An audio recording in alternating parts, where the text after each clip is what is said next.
If it wasn't for Emily. I was sitting and thinking at the counter at Amy's cafe and coffee shop at about 5 o'clock in the afternoon when Emily, a barista, interrupted my reverie with her question, "What are you thinking about?"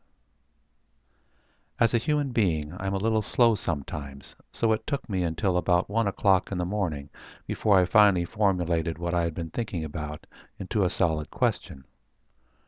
And since the great and powerful Google was still up in the wee hours, I Googled it.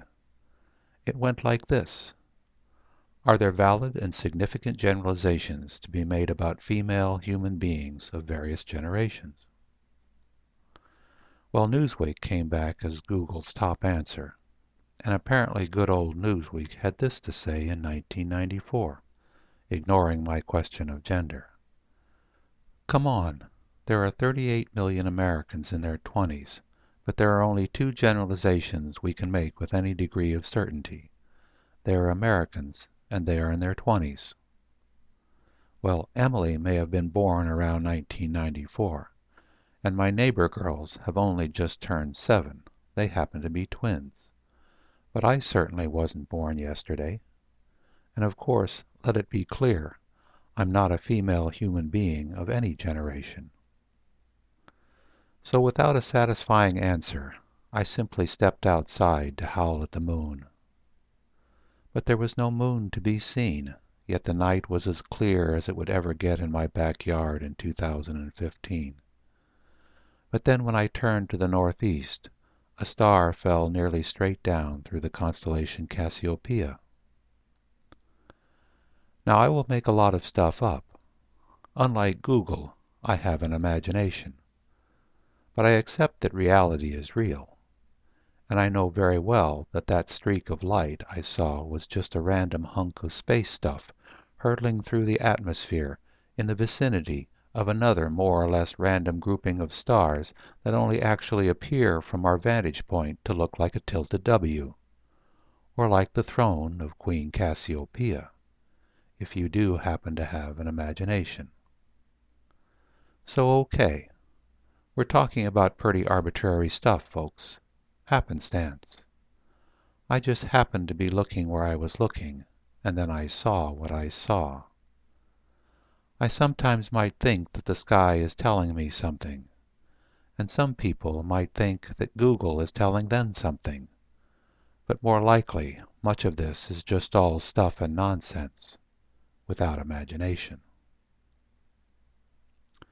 Except that I didn't make up that particular falling star.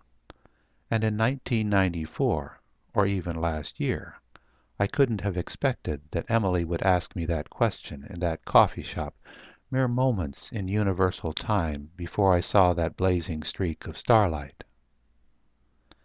And one day I'm definitely going to jump on the trampoline my young neighbor girls just got in their backyard. Their mom, a woman about half my age, told me that I could. I'm imagining that it might be as much fun as it sounds to me when I hear those girls jumping up and down. So there. What I know about female human beings of various generations may be about some matters of fact, and a whole lot of imagination. Here's the thing. I really do believe that I can learn more about life, the universe, and everything by looking up at the stars than by Googling dumb questions, or even smart ones. Actually knowing something could in fact begin with me wondering about a couple of amazing coincidences, a meteor streaking through the night sky, and Emily. Let's just say that they are both chunks of space stuff, moving through a particular time and place, and then they come together to make a streak of light or a young woman. And then me, here on planet Earth, I get to see the streaks, or maybe I just get to watch Emily's hands clacking on the coffee grinder on some particular afternoon. And then there are the millions and billions of additional coincidences more. The mind boggles. And Googleplex is a word for a very large number, after all. Consider this streak of stuff. Stephen Wright is a stand-up comedian and a philosopher of sorts from some years back that I admire. He made a short film called One Soldier. His character wanders through life wondering what it's all about, and after he's dead and still wandering the earth, the soldier says quietly to himself, "I'm going to miss this." Earlier in the movie, just before the soldier had gotten himself shot by a firing squad, he said, "Now I get it. I could have had a sandwich." You know what I think? Since I watched that movie a little while ago, I think I'm going to Google that quote. Hang on if you have an internet second. I'll be right back. Okay, so now I must stand corrected by Google on the details. But I have already watched the movie several times, and my wife, who is about my age and is a female of my generation, she has reminded me about the gist of things when I get off on my tangents. And my wife would agree that I had already pretty much gotten the gist. And well before Google was born, imaginatively speaking, it was the day before yesterday, I had long and wonderingly been looking up at the stars, that is, when the nights were clear. And lots of other people have been looking and wondering before me. Good old Copernicus, in roughly the 16th century, you can Google the exact date if it matters to you, just by using his noodle and bringing to mind the observations of the folks who had looked up at the stars before him, Copernicus figured out what and who was not at the center of everything. So I will have to say that Google is a kind of Johnny-come-lately. Handy to be sure, but I think that I'd be better off to continue to trust the stars in the night sky for my understanding.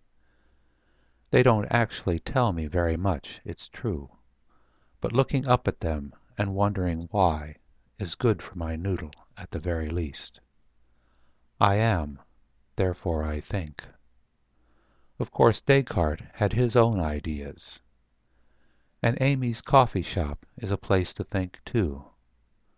I've had an iced tea or a club sandwich at that coffee shop more than once or twice, and I am completely convinced that a smile from a friendly female face matters more to me than a Google of Googles. Coincidence? But you should see what result I got when I Googled the quote I mentioned several paragraphs earlier. The top answer? One soldier, Wikipedia. And from that post it says this: "As he is about to be executed, the soldier has an epiphany. My God, I wasted my whole life thinking about this stuff. I should have just gone fishing. I should have had a sandwich, or had a few laughs. Now I get it." His illumination is cut off by the firing squad. He, in spirit form, walks through a graveyard and muses, "I'm going to miss being alive." The credits follow. Okay, so sometimes I'm mistaken in some of the details, and yes, sometimes coincidences just happen. And yet I imagine that life means something, and that includes Emily and falling stars. I think that the songwriter, Paul Simon, catches the gist nicely. You can YouTube it if you want to. He sings it better than I can. I know what I know. I'll sing what I said.